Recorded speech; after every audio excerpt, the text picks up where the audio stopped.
Oke, oke. Ini yang join so far ada beberapa orang teman-teman ITC yang aku tahu ya. Sama mungkin ada teman-teman dari PH juga, tapi aku belum tahu juga siapa-siapa aja. Oke, wait. Oke.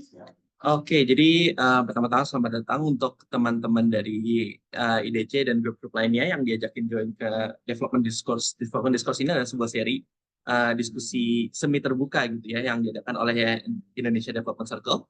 Itu sebuah grup, kolektif dan juga komunitas yang berfokus bahas isu-isu pembangunan tapi dengan cara yang lebih aksesibel dan juga lebih relevan buat kita-kita yang mungkin belum pernah masuk ke studi pembangunan gitu ya.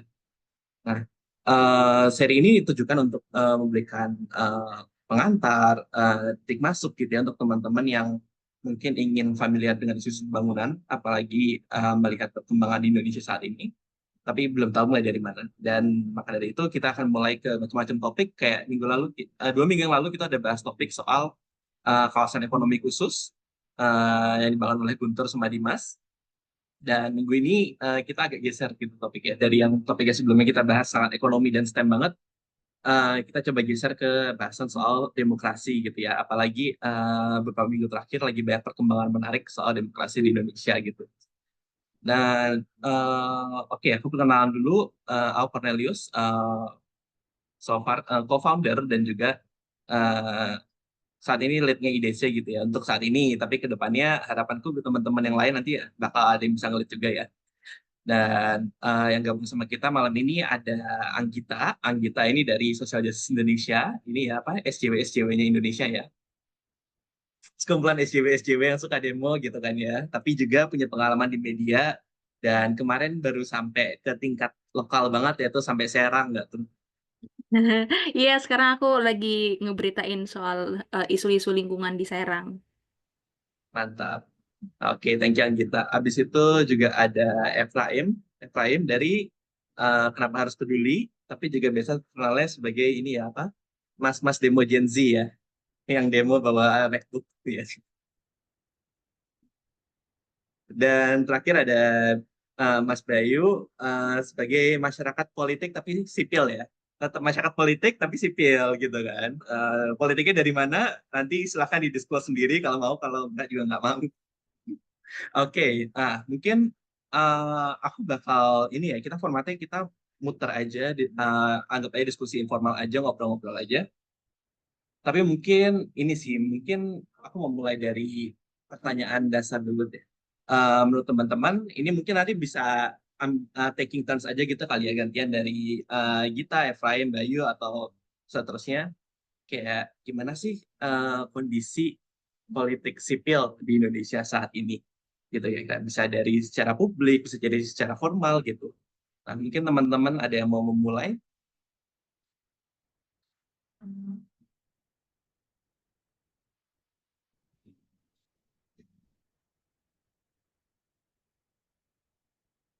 Jadi Efraim kayaknya udah mau mulai tuh. Gimana? Sorry, Anggita. Gimana Gita? Efram dulu. Oke. Boleh Oke, gimana ya? Ya, boleh. oke, boleh ya.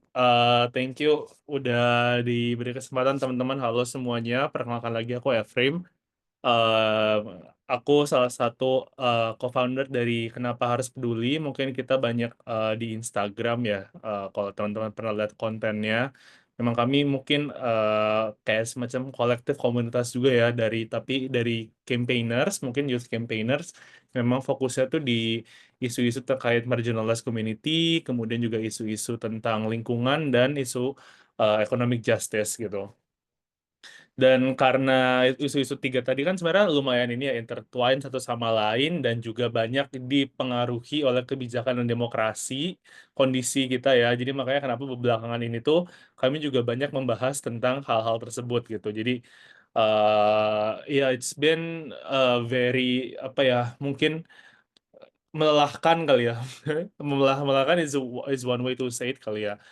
Kondisi demokrasi dan segala macam karena nggak tahu sih mungkin kayak ngeliatnya eh I guess mungkin aku bakal banyak cerita dari pengalaman pribadi dulu kali ya. Jadi kayak kalau misalnya buatku pribadi tuh pas lagi kemarin momentum pemilu 2024, I felt itu salah satu saat yang kayak merasa oh ini kita tuh punya nih, kita masyarakat nih punya loh eh, waktu kesempatan untuk kayak memutarbalikkan gitu ya kondisi supaya kita lebih itu lah lebih apa lebih bisa dapat kebijakan yang lebih bagus, pemimpin yang lebih mungkin lebih oke secara apa secara latar belakang apa segala macamnya, tapi ya ternyata memang karena bentuknya adalah popular vote jadinya kita nggak bisa satu ya kita nggak mendapatkan hal tersebut ya. Jadi mungkin setelah pemilu itu memang kondisi kayaknya gue lihatnya kayak kondisi itu makin kayak ini ya apa mundur pelan-pelan, tapi terus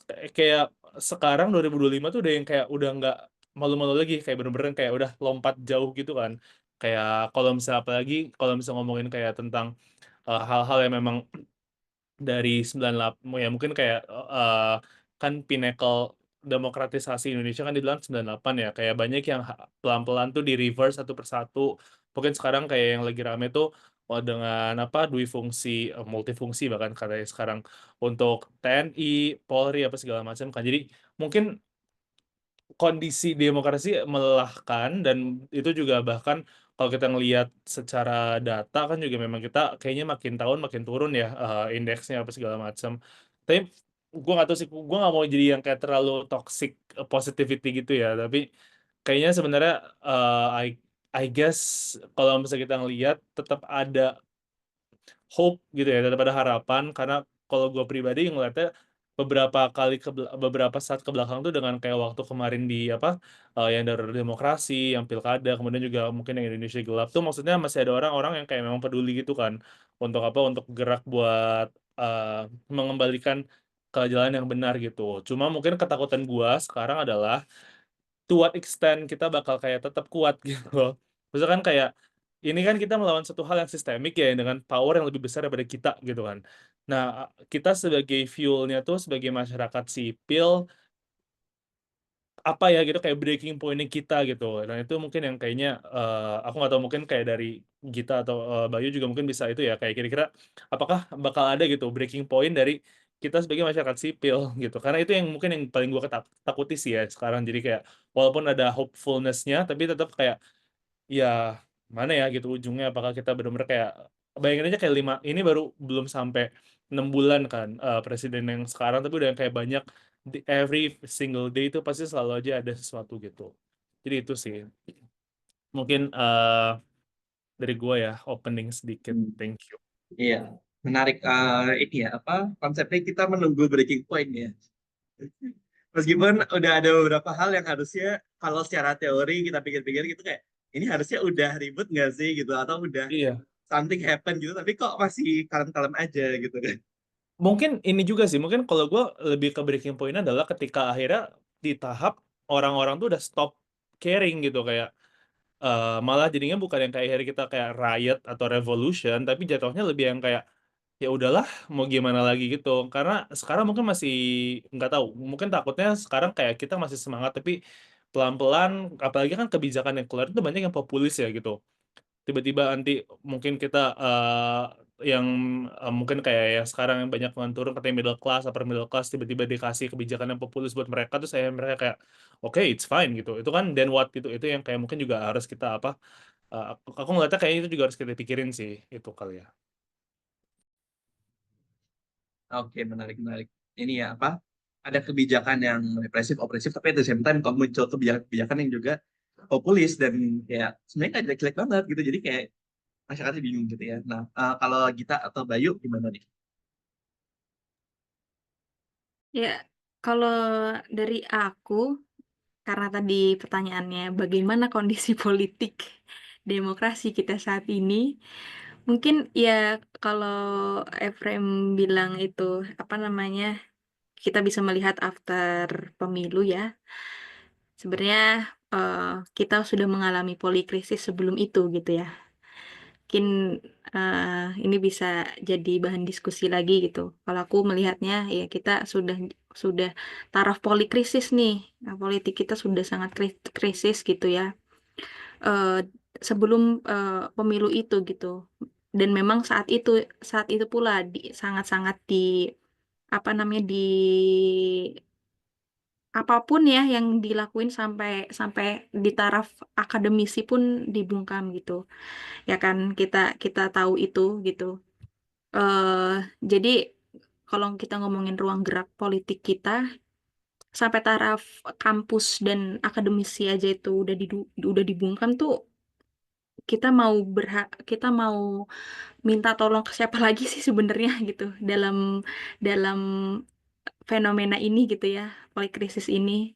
Berarti udah sangat-sangat, ya aku no comment deh kalau soal politik karena memang ya itu tadi udah sangat-sangat krisis gitu kita nge terus juga tapi dalam dalam dalam konteks krisis ini ya, politik yang sangat-sangat udah krisis, aku melihat ya gerakan masyarakat masyarakat sipil itu bagusnya sangat-sangat terlihat gitu. Sangat-sangat terlihat walaupun memang PR-nya adalah kita gerakan-gerakan kita masih sangat sangat sektoral gitu. Eh contohnya kayak misalkan mahasiswa ya dia dia masih masih ada em, kayak semacam tuntutan-tuntutannya itu masih diproyeksikan untuk diri mereka sendiri gitu. Maksudnya turunkan UKT segala macam gitu. Eh, itu kan masih isu mereka. Petani apakah mau apakah melihat itu gitu, melihat melihat isu yang mereka bawa gitu. Apakah mahasiswa juga melihat isu-isu yang sektor-sektor lain juga rasakan gitu. Mungkin ada tapi kita kalau aku sendiri melihatnya masih sangat sektoral gitu. Kalau misalkan kita dibandingkan dengan eh, gerakan 98 misalnya, karena itu kan titik balik kita ya. 98 saat itu ya eh, isu yang dilempar bukan bukan cuma isu-isu sektoral masing-masing gitu, tapi ya bagaimana warga saat itu, masyarakat saat itu bisa menumbangkan satu musuh mereka bersama gitu. Nah, eh, aku melihatnya kita tuh nggak ada di tahap yang itu, nggak ada yang tahap apa melihat melihat kekuasaan ini sebagai sebuah musuh kita bersama gitu. Jadi itu dia makanya gerakan masyarakat sipil sekarang juga masih di taraf yang kita baru melihat aja nih orang-orang udah mulai aware gitu kan, tapi belum belum belum bersatu padu gitu. Aku melihatnya kayak gitu. Jadi eh, cocok gitu ya gerak apa politik kita makin makin terberangus, gerakan sipil kita juga mungkin nggak tapi baru mau menanjak gitu loh. Kayak gerakan sipil kita masih masih di taraf yang kalau bayi itu masih masih masih balita gitu ya, belum bisa berlari kencang gitu. Jadi aku melihatnya kayak gitu masih. Oke, oh by the way, tadi Gita nyebut sesuatu yang menarik, polikrisis itu tadi mungkin boleh dijelasin, gitu, polikrisis itu maksudnya gimana? Iya itu tadi polikrisis tuh kayak semacam eh, pemilu 2024 aja ya. Dia tuh berhasil menghilangkan eh, apa namanya? Menghilangkan kita semua terpolarisasi gitu kan. Ada di kubu mana gitu kan. Sehingga poin poin utama kita untuk melakukan pemilu gitu kan, untuk melakukan eh, apa namanya hak suara kita itu poinnya bukan bukan mencari pemimpin yang eh, kita harapkan sesuai demokrasi gitu, tapi eh, jatuhnya kayak kayak kayak cari yang memang sudah sudah dekat aja gitu dengan kekuasaan sebelumnya gitu, dengan kekuasaan sebelumnya yang memang dia ya cukup banyak mengerahkan segala macam cara ya gitu, sampai sampai hukum pun mereka mereka langgar gitu. itu kan udah sangat krisis banget. Sampai di titik krisisnya ya tadi akademisi-akademisi sih yang udah mulai dibungkam gitu ya. Kampus-kampus juga udah mulai eh, dihilangkan juga suaranya gitu dengan konsesi tambang misalkan ya. Isu itu kan mencuat ya karena tadi mau memberangus semuanya gitu. Semua lini mau diberangus sama rezim ini gitu. Oke, thank you. Terakhir, Bayu, gimana nih Bayu? Selamat malam semuanya. Pertama-tama gue pengen ucapin terima kasih ya kepada di Good Job. Menurut gue di saat-saat seperti ini adalah forum-forum yang lagi kita butuhkan secara bersama-sama sebagai masyarakat sipil untuk kita saling bertemu, untuk kita saling berdiskusi, untuk kita saling juga bertukar pikiran tentang everything that is going around us. Dan mungkin ya nanti pada akhirnya kita punya suatu program pertama kan, untuk bagaimana nih sikap dan juga langkah masyarakat sipil ke depannya untuk katakanlah kembali memiliki peran dan juga andil yang besar. Bukan hanya untuk berkomentar di Twitter, bukan hanya untuk berkomentar di Instagram, tapi untuk benar-benar terlibat di dalam proses perpolitikan yang selama ini dan yang baru-baru ini tidak sedikit dari kita menganggap sedang dirampas secara perlahan. Ini juga Bang Efraim, Kak Anggita tadi mengenai pemaparannya yang cukup menarik terkait dengan situasi demokrasi, terkait dengan situasi politik dan juga masyarakat yang sekarang sedang terjadi di Indonesia. Tapi yang pertama kali pengen gue bahas itu bukanlah jawaban terhadap pertanyaannya Cepi, melainkan pertanyaannya itu sendiri yang menurut gue cukup menarik. Karena yang secara verbatim ditulis sama Cepi di chat grup di chatbox ya, di chatbox Zoom ini, itu bukan bagaimana kondisi demokrasi di Indonesia.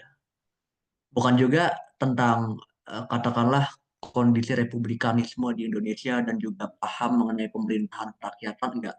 Tapi pertanyaan JP itu adalah bagaimana kondisi politik sipil di Indonesia, baik secara formal, publik maupun media.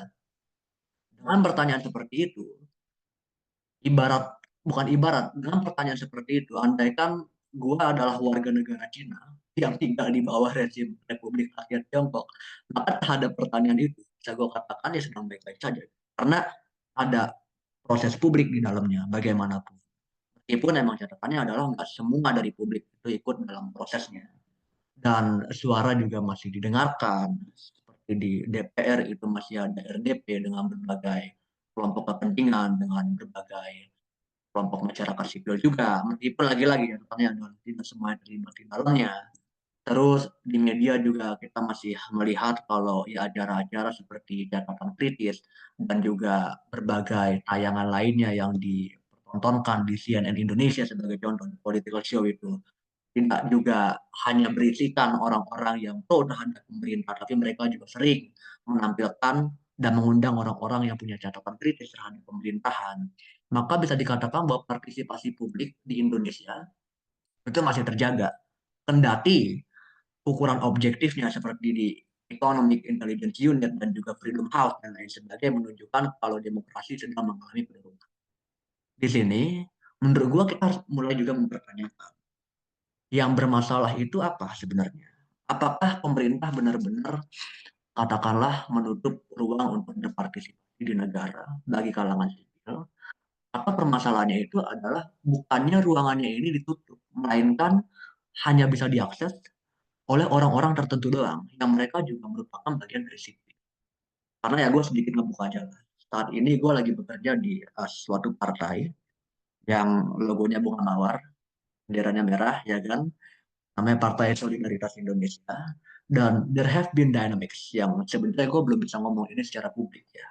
Tapi yang terjadi saat ini dengan masuknya Mas Kaisang ke partai kita, itu memang teman-teman yang katakanlah dari kalangan akademis ya kan, seperti dari kampus yang ada di Indonesia, TOPRI, UGM dan juga ITB, memang sedang diperkecil secara peran. Tapi apa yang terjadi pada saat yang bersamaan itu adalah tidak sedikit teman-teman kita di kampus yang sama, ya kan, tapi berasal dari organisasi-organisasi yang juga dikenal sebagai eksternal, katakanlah HMI, GMNI, dan juga organisasi lain yang terafiliasi dengan payung, mereka dibawa masuk ke dalam partai. Ini terjadi di seluruh partai, terjadi di seluruh lapisan pemerintahan, terjadi juga di seluruh lembaga kenegaraan, di mana kita nggak bisa mengatakan kalau publik itu tidak diajak. Tapi publik yang seperti itu yang diajak. Bukan ya orang-orang yang tidak berorganisasi di kampus, punya rekor yang bersih dan juga cukup prestisius, when it comes to lomba-lomba dan juga publikasi-publikasi di dan juga di kasus-pol masing-masing BEM dan juga himpunan. Tapi orang-orang yang dulu itu punya rekor bergabung di organisasi-organisasi eksternal seperti HMI, GMNI, PEMKRI, ya you name it, mereka lah yang sekarang itu juga diajak oleh pemerintah dan juga oleh partai politik untuk masuk bergabung di dalamnya. Nah, berkaca dari kejadian seperti itu, gue pikir untuk mendetailkan gitu ya permasalahan apa saja yang dihadapi oleh Indonesia itu udah dijelaskan dengan baik oleh Bang Efraim, udah dijelaskan dengan baik juga sama Anggita. Dan tadi juga Kak Anggita itu sedikit menjelaskan tentang kekhawatiran beliau tentang potensi masyarakat sipil di Indonesia itu yang mungkin tidak mengarah ke revolusi seperti yang dikatakan oleh Bang Efraim, tidak juga mengarah kepada reformasi jilid 2, tapi alih-alih melakukan suatu gerakan yang dinamis, yang akan mereka lakukan itu adalah dengan penstapaannya, dengan mereka juga clueless, merasa overpowered gitu kan dengan dinamika yang ada sehingga akhirnya memutuskan untuk diam. Terjadi apa yang mungkin kita kenal sebagai gerakan politik masyarakat umum itu terdemoralisasi. Nah, itulah yang menurut gua juga bisa kita pelajari dari teman-teman kita yang sudah berorganisasi melalui pergerakan-pergerakan eksternal ini di kampus.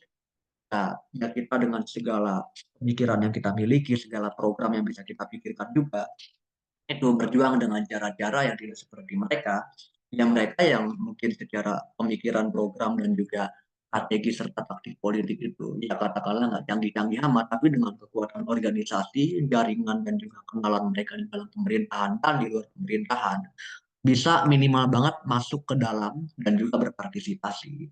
Jadi ya salah satu jikalau minimnya partisipasi masyarakat sipil itu adalah permasalahan yang ingin kita bahas pada malam ini, maka selain adanya upaya dari pemerintah untuk mungkin bisa dikatakan melakukan kooptasi terhadap masyarakat sipil, yang perlu kita bahas juga ke depannya itu adalah bagaimana kita dari kalangan masyarakat sipil itu bisa ya menjadi kekuatan politik yang tidak hanya bergerak berdasarkan moralitas yang dipublikasikan di ruang-ruang publik, tapi juga menjadi suatu kekuatan yang real memiliki daya organisasi dan juga kemampuan untuk secara jumlah, secara jaringan, dan juga secara pengaruh itu memaksakan untuk terlibat dalam proses pembuatan kebijakan dan juga perpolitikan secara umum.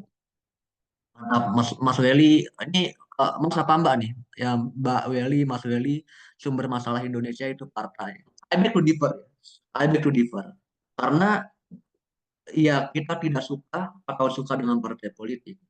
Ya, ya gue sendiri sebagai orang yang kerja di politik pasti punya beberapa catatan kritis mengenai perpolitikan di negara kita. Cuma kalau emang kita serius pengen masuk ke dalam dunia politik, di mana di dalamnya itu ada proses pembuatan kebijakan, bukan hanya prosesnya, tapi juga ada instrumen serta sumber daya untuk juga berpolitik dan juga berpengaruh dalam pembuatan kebijakan. Maka partai politik ini bukanlah sesuatu yang dimana kita harus merasa alergi di dalamnya. Tapi ya mungkin menjadi catatan kritis juga bagi kita dalam rangka untuk semakin terlibat dalam dunia perpolitikan. Yang pertama kali kita rebut itu adalah bukan ruang publik malah, tapi partai politik yang perlu kita rebut kembali untuk gimana nanti proses pembuatan kebijakan di dalamnya itu juga sesuai dengan apa yang kita sebagai masyarakat publik itu bayangkan, gambarkan, dan juga inginkan ke depannya. Mungkin itu dulu sebagai pembuka chat. Thank you, thank you. Oke, menarik. Jadi ini ya apa? Kalau dari Bayu tadi lebih tajam lagi ya daripada cuma politik sipil di Indonesia, tapi harus kita pecah lagi gitu ya. Karena selama ini sipil tuh bukan tidak terlibat, tapi terlibat, tapi mungkin dengan cara yang belum meaningful gitu kali ya, mungkin dengan kalau kata-kata aku ya gitu. Oke, nah kalau dari Gita atau Efraim gimana tuh dengan yang dilemparkan Bayu tadi? Gimana Iya, Git? aku coba sedikit ya. Iya, kalau misalkan apa namanya statement apa diskusi kita melihat demokrasi kita baik-baik saja karena masih ada RDP tadi ya, contohnya. Ya emang iya, karena kan mereka bekerja untuk mendengar kita gitu kan, dan kita masih menyelenggarakan pemilu gitu. Itu salah satu apa namanya indikator demokrasi kah? Memang iya gitu. Tapi kan tadi ya, aku juga setuju dengan statementmu gitu, Cep. Bagaimana ketika kita mau mencapai demokrasi itu ada proses meaningfulnya gitu. Ada proses berkeadilannya gitu. Kalau kita ngomongin adil juga eh, bisa bisa kita telaah lagi gitu.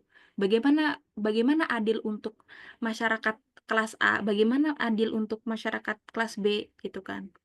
Kan mereka punya definisi adilnya masing-masing gitu, ya kan? Dalam proses apa politik gitu ya. Terakhir apakah dengan kita akhirnya apa namanya dengan partai yang kita tahulah gitu ya, dengan partai yang ada sekarang ini, apakah kita masih punya harapan gitu, suara kita tersampaikan gitu, dengan tidak ada kepentingan politik mereka gitu. eh Pun memang aku sih salah satu eh, jalannya masih masih dengan melihat partai politik yang sekarang gitu ya. Iya, jalan satu-satunya masih masih jawabanku ya harus ada partai alternatif gitu. Walaupun kita juga masih masih masih berusaha nih, masyarakat sipil masih berusaha untuk melihat eh, partai politik alternatif ini juga jangan sampai terkooptasi dengan eh, dengan kekuasaan yang ya dengan kekuasaan lah gitu ya, dengan eh, lagi-lagi jangan sampai justru terjun bebas ke partai politik yang sudah sudah ada gitu. eh Terus juga apa ya? Aku mau komen tadi sih kalau kita ngomongin soal demokrasi gitu ya. Ya sekarang kita masih bisa ngomong gitu, masih bisa ngomong. Tapi apakah itu bisa jadi eh, indikator yang saklek untuk proses demokrasi itu ada gitu? Itu kan harus dibedah lagi sebenarnya. Oke, thank you Gita. Tadi sebenarnya dari kita udah ada beberapa yang menarik nih. Kayak aku melihat, aku udah mendengar kata keyword satu kelas, dua partai politik alternatif ya. Itu nanti bisa kita balik ke situ lagi. Tapi kalau Efraim gimana nih Efraim soal tadi? Iya, sebenarnya menurut gue ini kali ya, kayaknya tuh aku setuju sih sama yang kita bilang dan aku mengerti Bayu misalnya kayak where did he came from gitu kan untuk mengeluarkan statement tersebut gitu. Jadi memang kayak uh, on paper, yes obviously kita terlihat seperti sebuah negara demokrasi gitu. Tapi aku selalu beberapa kali juga ketika aku kayak nulis apa segala macam, aku selalu bilang kalau Indonesia itu adalah demokrasinya semu. Karena ya udah terlihat on paper aja gitu kayak kita terlihat pemilu apa segala macam whatever semua tadi udah disampaikan sama Kak Anggi lah ya gitu dan kayaknya aku nggak usah ngulang lagi gitu. Aku justru mau lumayan touch upon di ini ya komen dari Kak Welly yang bilang kayak oke, sumber masalah Indonesia itu partai. To a degree aku lumayan setuju dengan ini tapi sebenarnya lebih kayaknya kalau kita ngomongin partai itu yang aku melihatnya lebih ke sistemnya sih gitu. Yang kenapa juga ini bisa berhubungan pada akhirnya yang menurutku mungkin juga pada akhirnya kenapa si apa partai-partai alternatif juga jadi bisa ada kemungkinan mereka nggak ini kan nggak apa bisa jadi terkooptasi apa segala macam gitulah kayak keambil sama penguasa jadi nempel gitu. Menurutku eh, pertama yang kenapa akhirnya kayak partai politik jadi bermasalah itu satu karena apa ya perfigura itu terlalu kuat gitu kan. Jadi kayak hampir semua partai politik pun itu kayak mereka tuh nempel sama satu figur gitu. Bahkan ketika kita ngomongin partai buruh yang mungkin juga banyak orang yang mengira itu adalah sebuah partai yang alternatif tanda kutip. orang itu kan juga masih nempel sama satu figur ya, Said Iqbal gitu. PDIP pasti ada figurnya Megawati. Mungkin yang agak Gerindra ya, you know lah. Itu mungkin yang agak bisa dibilang lumayan teknokratik in a sense itu adalah Golkar gitu. Tapi kan Golkar juga setelah ini akhirnya tuh kena ini juga ya. Kenapa? Kena dari ya pemerintah apa segala macam gitu. Jadi dan itulah gitu. Jadi satu itu kayak terlalu kuat figurnya gitu kan. Yang kedua juga ketika mereka masuk masuk ke DPR itu kan sebenarnya kayak setiap orang yang jadi perwakilan si partai politik itu kan nggak bisa memiliki pemikiran sendiri ya. Itu kan harus sesuai sama fraksi, harus sesuai dengan apa gitu. Yang pada akhirnya ya balik lagi gitu, kayak semua itu based on apa yang disampaikan oleh ketumnya aja gitu. Jadi nggak ada tuh mungkin kayak kalau misalnya kita lihat sekarang kayak bandingin memang nggak apple to apple lah, tapi mungkin kalau kita mau bandingin sama US sekarang gitu, kayak di Demokrat tuh kan lagi ada ini ya, ada apa, agak berantem kan, kayak apakah mereka mau ngikutin oke untuk budgetnya Trump atau enggak gitu. Itu kan karena itu bahkan within the same party gitu kan. Sementara kalau di Indonesia kayak itu kan kayaknya jarang banget terjadi ya. Apa dalam satu partai itu mereka bisa punya pendapat yang berbeda gitu. Jadi itu mungkin sih apa mungkin dua yang lumayan aku perhatikan kayak sampai akhirnya kenapa jadinya tuh sistem, karena itu agak trickle down sebenarnya. Jadi memang kayaknya kalau ketika kita ngomongin kayak kenapa kondisi kita pada saat ini gimana, karena ya politik Indonesia masih sangatlah bergantung pada orang-orang elit-elit itulah tadi kan, yang memang kayak mereka tuh yang mengatur negara ini gitu. Jadi dan eh ya dan kayaknya juga kalau kita ngelihat dari apa yang disampaikan oleh presiden juga kayaknya memang dia senengnya yang kayak gitu kan. Dia kayak a small group of people yang kayak tapi mungkin dengan apa ya mungkin dalam pengertian dia orang-orang ini tuh adalah orang-orang yang udah capable for some reason gitu menurut standar dia, terus dia percaya nih itu bakal bisa trickle down untuk bikin kebijakan yang bagus gitu. Nah itu sih, jadi mungkin itu yang kenapa akhirnya tuh aku ngelihatnya kondisi kita akhirnya semu ya, karena at the end of the day bukan masyarakat yang memegang kuasa tertinggi gitu kan, tapi tetap aja orang-orang yang memang memiliki capital yang besar di Indonesia, ya pengusaha apa segala macam, dan juga capitalnya tuh bukan cuma uang tadi sorry, tapi juga termasuk capital political capital gitu kan, yang mungkin kadang-kadang tuh bahkan jadi itu kadang-kadang bahkan gak mutually eksklusif gitu, nggak berbeda itu sih. Oke, menarik. Nah, ini sambil menunggu yang lain merespon juga ya. Mungkin habis ini kita nggak betul-betul lagi. eh ini aku masih mau balik ke tadi kan FM juga udah nyentuh ya konsep soal konsentrasi kuasa dan juga kalau tadi Anggita partai alternatif gitu kan. Nah ini menarik karena di antara partai yang berkuasa saat ini ada satu partai yang dulu muncul sebagai partai alternatif gitu kan. Partai yang logonya kembang merah itulah.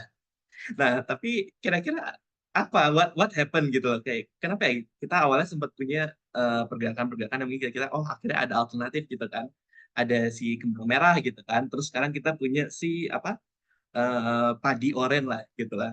Tapi kira-kira melihat yang sebelum-sebelumnya kayak kita masih bisa nggak sih percaya dengan konsep kalau dengan ada partai alternatif itu bisa jadi jalur untuk masyarakat yang selama ini mungkin belum terrepresentasikan dengan baik, agar bisa direpresentasikan dengan lebih baik gitu ya. Nah, mungkin siapa nih yang mau menanggapi konsep itu tadi ya, apa? Partai alternatif gitu kan. Iya ya, Cep. Pertanyaanmu cukup mengolah otak juga gini. Iya kan? Iya, Kayak kita kan udah ada loh.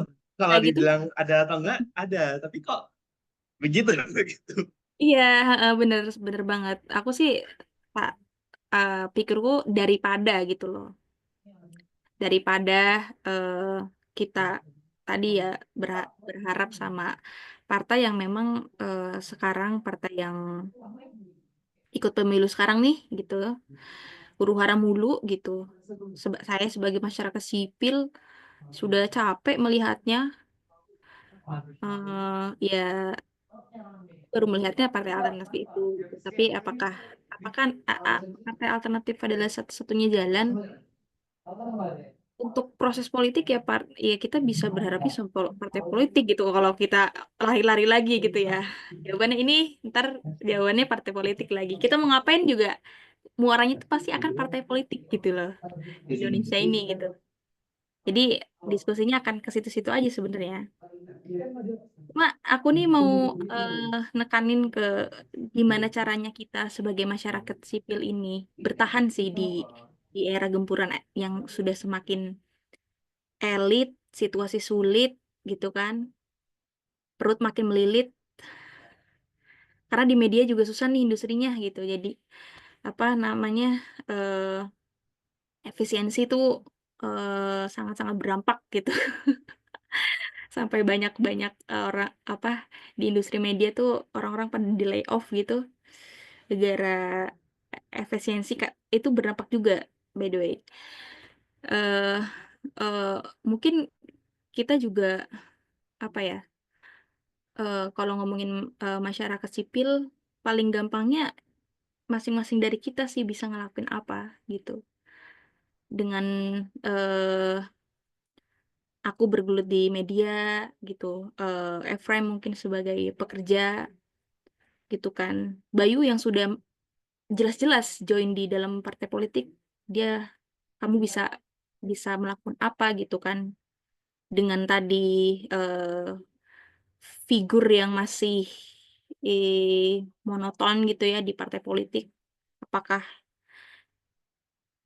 semoga tidak tidak terjerembab ke sana gitu. Jadi kalau aku sih masih mikirnya tuh gimana nih caranya masyarakat sipil ini bisa satu suara gitu. Karena aku melihatnya gini, tadi kita tuh masih kalau kita demo aja gitu ya, aksi, kita tuh masih banyak isu-isu yang semuanya sektoral gitu.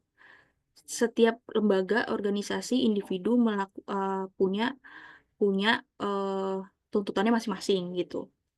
Bukan satu tuntutan gitu, satu tuntutan untuk eh, menumbangkan rezim gitu kan, menumbangkan satu orang ini gitu.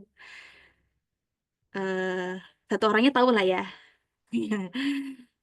Karena kalau dulu di masa masa Soeharto mau turun kan semua orang menyuarakannya ya Soeharto turun, bukan bukan turunkan harga minyak, turunkan UKT, bukan seperti itu, tapi dia harus turun gitu. Jadi PR kita gitu, eh, gimana caranya kita supaya melihat eh, orang ini ya yang baru berkuasa ini kita bisa melihat dia adalah musuh bersama kita gitu. Bisa nggak sih kita sampai di titik itu, sampai di titik itu lagi ya, karena kan kita udah pernah merasakannya. Itu sih PR masyarakat sipil nih. Oke, menarik. Itu tadi ada ini juga ya, ada ini Kak Mas atau Mbak Welly ini juga kalau mau join juga boleh banget loh. Ada ide menarik itu tadi ya apa? Politik tanpa Demokrasi. partai. Demokrasi tanpa partai. Gimana tuh, Mas? Boleh dijelaskan? Oke. Pertama kita lihat dulu problemnya di Indonesia. Semua orang kalau mau masuk DPR, jadi DPR dan DPRD kan butuh partai ya. Nah, pertanyaannya selama ini ya kita masuk komisi 1, 2, 3 dan yang lain itu orang sesuai nggak sama kompetensi? Enggak kan? Ya kan orang yang datangnya nggak ngerti apa yang diomongin. Contoh kayak Krisdayanti kemarin ngomong, cacot. Ya apa sih namanya COVID, apa sih namanya kita punya tes PCR mahal. Dia tidak tahu kalau bahan baku untuk bikin apa tuh reagen kita tuh mahal loh. Untuk kita produksi sendiri itu jauh lebih mahal dibanding impor. Dia kan nggak tahu itu kan. Dia nggak paham medis sama sekali tapi ngomongin medis. Nah, kita bisa pakai dengan cara sistem ujian. Jadi siapapun yang mau jadi menteri, DPR ataupun DPRD harus ikut ujian. Misalkan saya mau ujian komisi untuk komisi wanita, kasarnya gitu. Ya kan? Ya itu orang itu harus ikut tes ujian yang relevan dengan bidang yang mau dia wakili. Jadi kita akan milih tuh ya yang boleh ikut pemilu itu semua itu yang ikut yang 10 besar lulus ujian, 10 besar yang tertinggi. Jadi apa? Ya kita milih yang terbaik dari yang terbaik kan. Kalau sekarang kan kita milih kucing dalam karung, kita nggak tahu itu baik apa enggak, kita nggak tahu kan. Lebih malah sekarang ya kalau kita lihat dari pemilu sekarang ini, ya kita milih yang terburuk dari yang terburuk. Kemarin aja itu pemilu kan meskipun mau dikata ada 3 calon itu kan sebenarnya Jokowi 1, Jokowi 2, Jokowi 3. Ya kan? Yang satu itu anak yang dimentorin Jokowi, itu Prabowo yang menang. Yang satu Jokowi wannabe, Ganjar. Yang satu lagi Anies, Jokowi versi muda. Ya kan? Mereka kan game plan-nya sama semua. Ya kan? Nah, itu bukannya nggak mungkin, dan itu bisa mungkin. Dan untuk pemilihannya pun juga negara itu harus kasih budget. Misalkan, biar gampang buletin 1M. Setiap orang yang mau ikut konsultasi, mau ikut pemilu, dikasih budget kampanye, contoh 1M. Itu nggak boleh lebih Rp1 pun. Sepeser pun itu nggak boleh lebih. Kenapa? Kalau sampai ada lebih 1 peser pun, berarti ada yang nitip dong. Ya kan? Ada perusahaan yang nitip. Ya kayak misalnya, jujur aja saya pernah main sama anak-anak DPRD yang saya tahu orang-orang mana aja yang dibayar sama perusahaan untuk masuk, untuk bantu melancarkan kebutuhan. Which is, saya rasa di sini juga ada rahasia umum kan. Nah, kalau begini kan, kalau kita udah kasih, negara yang kasih, ibaratnya 1M kasarnya, 100M lah, udah gede. 100M, ya dia mesti main. Bisa nggak? Bisa, harus bisa. Kenapa? Dengan situ kita bisa ngitung, ini orang ngerti budget nggak? Budgetnya efisien apa enggak? Jadi kan menang kalahnya kan tergantung dari bagaimana kecerdasan dia dan kemampuan dia untuk manajemen budget. Biar nggak bilang yang kayak sekarang, oh kita ngiket-ngiket apa sih namanya pengiritan, tapi pengiritan juga nggak jelas kan sebenarnya. Pengirit tapi ya gara-gara keluar duit yang gara-gara awalnya kita udah keluar duit nggak jelas kayak pembengkakan menteri dan yang lain. Nah, kalau ada hasil ujian kan ketahuan. Kita nggak pilih. Semua orang mau ikut, mau umur berapa, 40, 50, 60, 17 tahun ya silakan ikut. Kalau lulus ujian dan lolos uji tes mental, nggak ada masalah kan? Karena kompeten. Karena kompeten pasti jalan. Ya, terima kasih. Oke, menarik ya konsepnya. Apa? Ujian untuk ikut pemilu. Menarik. Itu ini apa? Agak out of the box. Aku pun belum pernah kepikiran kayak gitu, karena kalau sebelumnya yang sering muncul adalah ujian untuk bisa memilih dalam pemilu tuh udah pernah dibahas. Tapi kalau ujian untuk berkontestasi dalam pemilu itu kayak, oh oke, menarik. Nah, tadi ada yang ngantri tuh, Bayu gimana tuh? Oke, sebenarnya ada banyak hal yang pengen dibahas malam ini. Tapi kita coba bahas satu persatu. Pertama terkait dengan, ya mungkin pertanyaan yang bisa dirangkum dari apa yang disampaikan oleh Bang Gita dan juga oleh Bung Weli, itu mengenai dalam sistem demokrasi partai politik seperti yang kita hadapi sekarang, itu seberapa representatif wakil-wakil yang kita pilih di DPR terhadap masyarakat punya kemauan. Di waktu gua itu masih kuliah di ilmu politik fisik UI, kita diajak sama dosen kita untuk field trip ke DPR. Dan di DPR kita disambut sama politikus dari Partai Demokrat yang nyalon di Dapil Bandung Selatan. Gue lupa nama. Dan teman gue di sebelah gue nanya, Pak, izin bertanya. Silakan.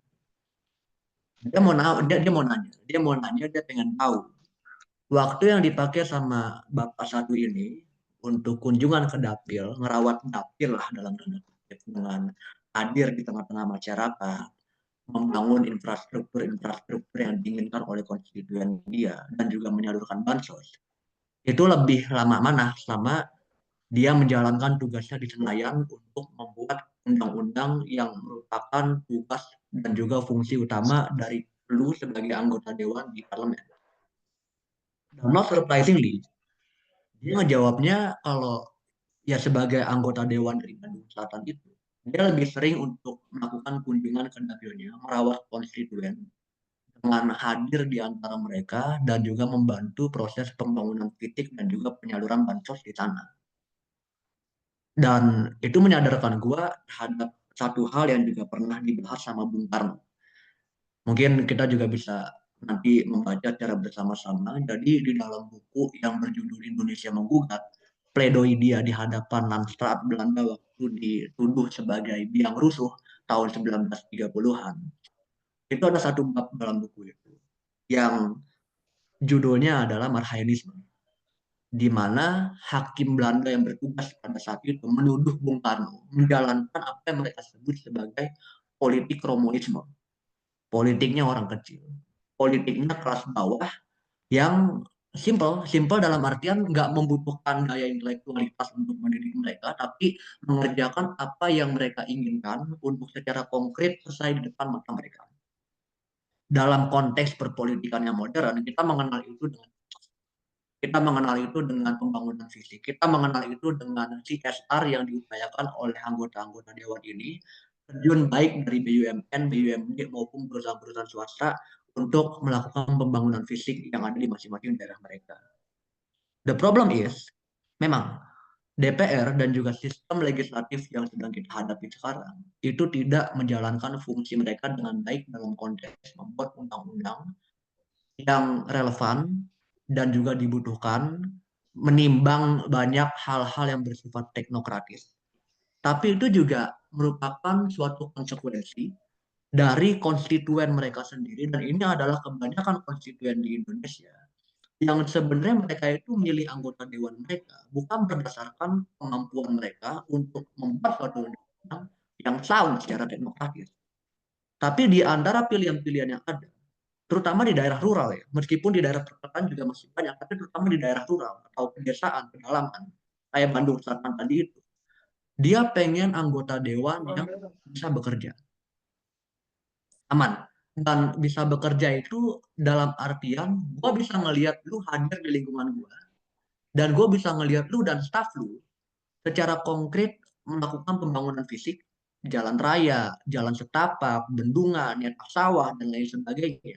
Kita menyalurkan bantuan manakala kita sedang membutuhkannya, baik bansos maupun CSR. Jadi, that's the problem with Indonesian democracy right now. Kita sebagai kelas menengah terdidik yang mungkin tinggal di perkotaan besar, rightfully, dan gue mengatakan rightfully, dengan benar punya ekspektasi terhadap anggota-anggota dewan kita yang dipilih seantero Indonesia untuk menjalankan tugas mereka sebagai legislator dengan baik dan benar, menjalankan fungsi pembuatan undang-undang, pengawasan undang-undang, interpelasi, dan lain sebagainya. 4 fungsi dari DPR yang diajarkan di ilmu politik FISIP UI dan juga di ilmu politik manapun. Tapi ketika kita melihat kepada realitanya, anggota-anggota dewan kita yang duduk dengan suara yang mereka peroleh dari konstituen mereka, itu menjawab kebutuhan yang secara real dimiliki oleh konstituen mereka, dan konsekuensi dari mereka itu menghabiskan sedikit waktu untuk memenuhi hal itu.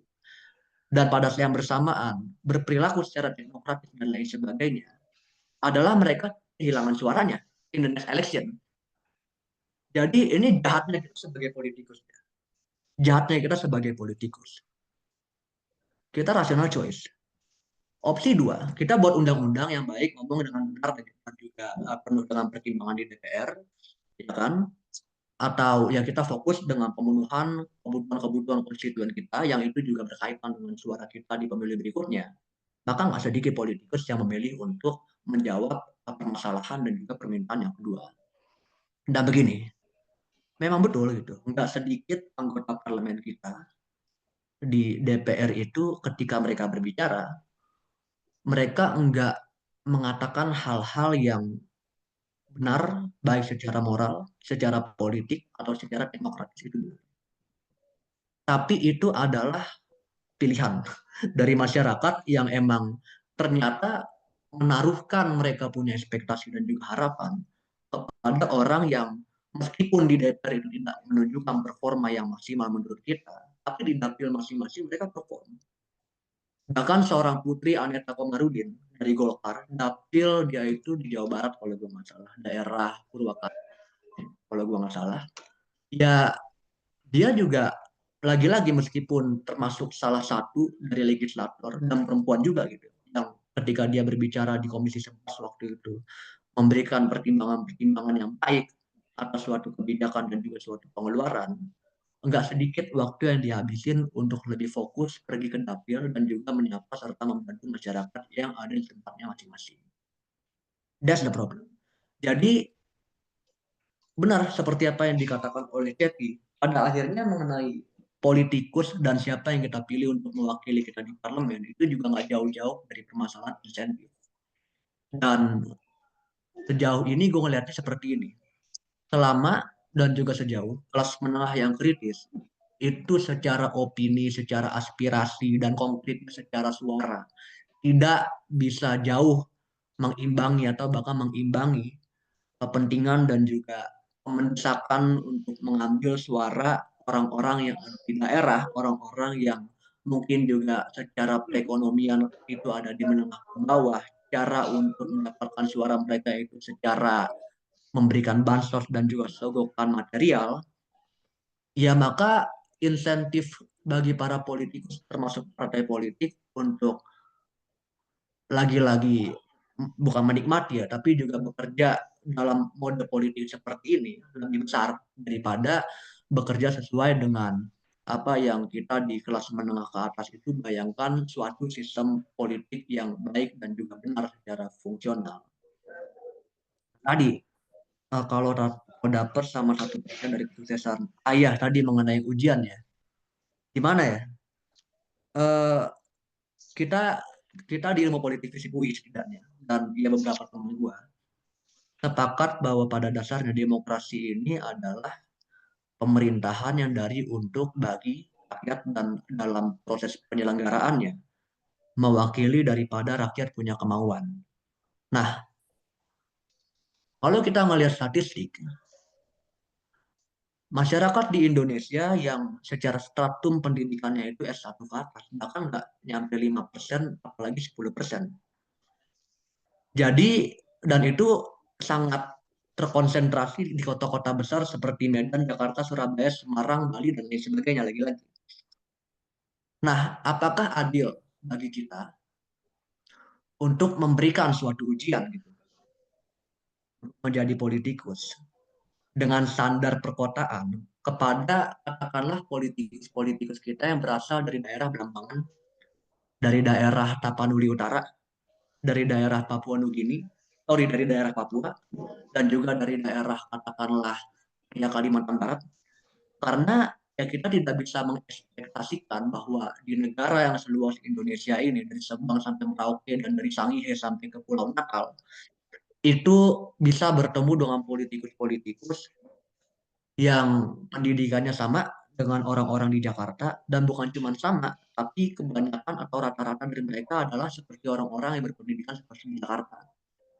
We are currently sebuah bangsa yang emang sedang mendewasakan diri.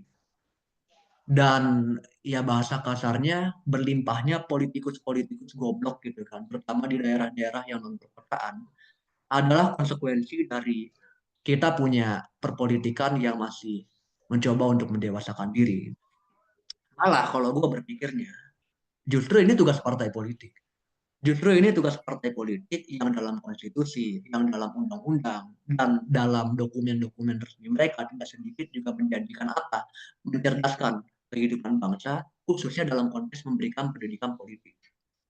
Yes, true. That's the problem. Kaderisasi itu kurang banget di Indonesia. Padahal itu penting banget. Kenapa? Karena terbukti. Gua kan juga suka bergaul sama teman-teman di PDIP kebetulan. Di situ gue dengar cerita tentang Adian Napitupulu, gue dengar cerita tentang Masinton Pasaribu, gue bisa ngedengar tentang ceritanya Dedi Yefri Sitorus. Ya kita bisa ngomong apa aja soal PDIP, tapi yang kita nggak bisa sanggah adalah pada saat ini mereka termasuk pihak yang paling kritis terhadap pemerintahan. Dan mesin partai untuk kaderisasi di PDIP itu sebegitu kencangnya sampai anggota-anggota legislatif atau politikus-politikus yang sekarang bergabung di bawah naungan Ibu Banteng, terlepas dari pendidikan mereka yang mungkin juga kurang memuaskan di kampung halaman mereka masing-masing atau daerah tempat mereka berasal, itu bisa memiliki pengetahuan, bisa memiliki wawasan, dan juga bisa memiliki gagasan yang setara dengan orang-orang yang kuliah di Inggris S2-nya. Jadi yang kita perlukan saat ini mungkin adalah kaderisasi. di partai politik yang semakin diperkuat, yang semakin diperluas, supaya partai itu mampu untuk menjangkau lebih banyak orang dan mengajarkan kepada mereka ideologi, program-program, dan strategi partai untuk mencapai visi idealnya Indonesia menurut mereka. Itulah sumbangsih yang harusnya kita harapkan dari partai politik terhadap politikus-politikus di daerah yang kurang lebih itu menjadi kader-kader juga untuk melanjutkan kepemimpinan dari ya kita punya negara ini. Jadi that's one of the solutions sih. Dan ya gue yakin gitu.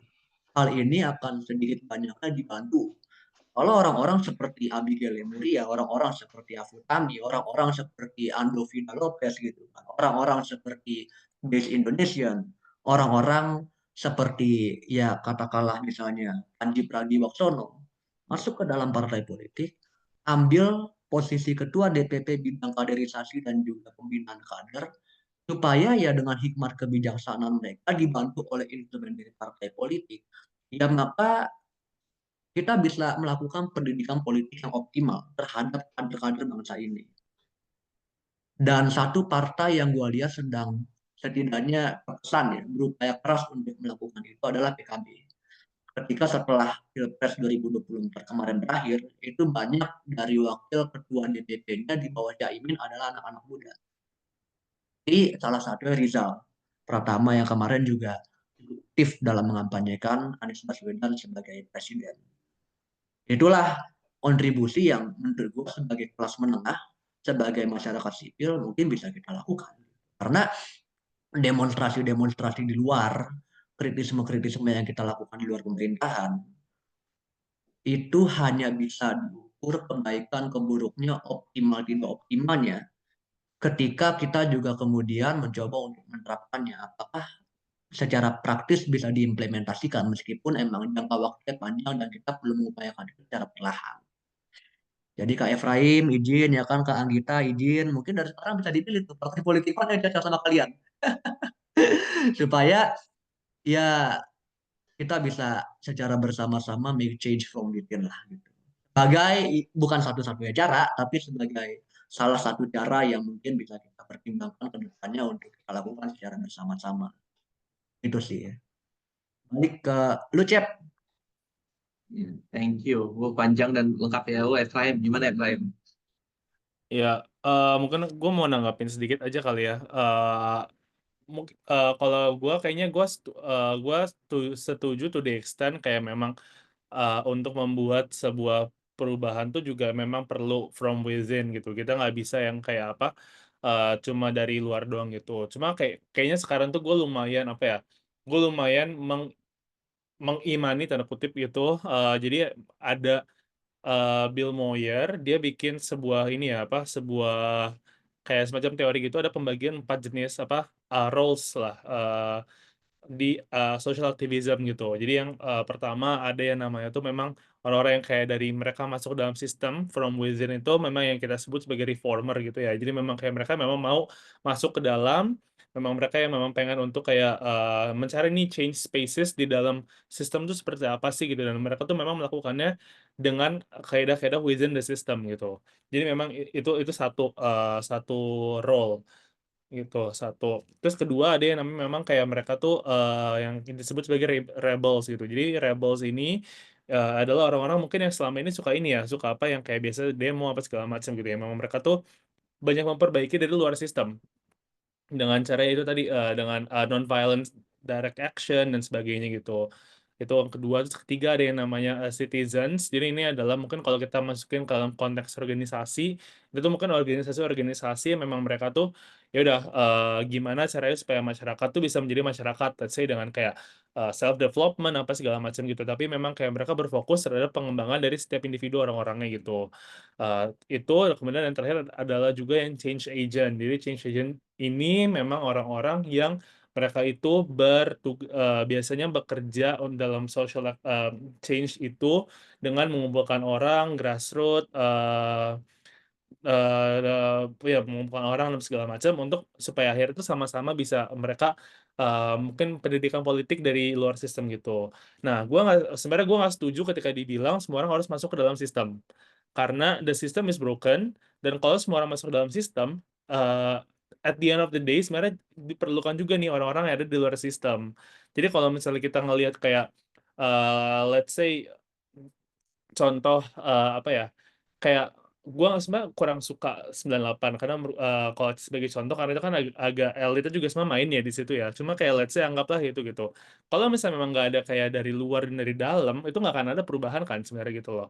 Jadi maksudnya itu kenapa kayaknya menurut gue nggak bisa kita anggap the only way, ya memang tadi memang dibilang nggak the only way sih, cuma kayaknya memang yang mau bilang adalah kayaknya sekarang itu ada tendensi untuk ketika kita bilang kayak oke gue pengen membuat perubahan, gue pengen terlibat dalam aktivisme, itu tuh there's a certain type of activism yang dianggap sebagai ini adalah cara yang paling benar gitu, tanda kutip lah paling benar ya.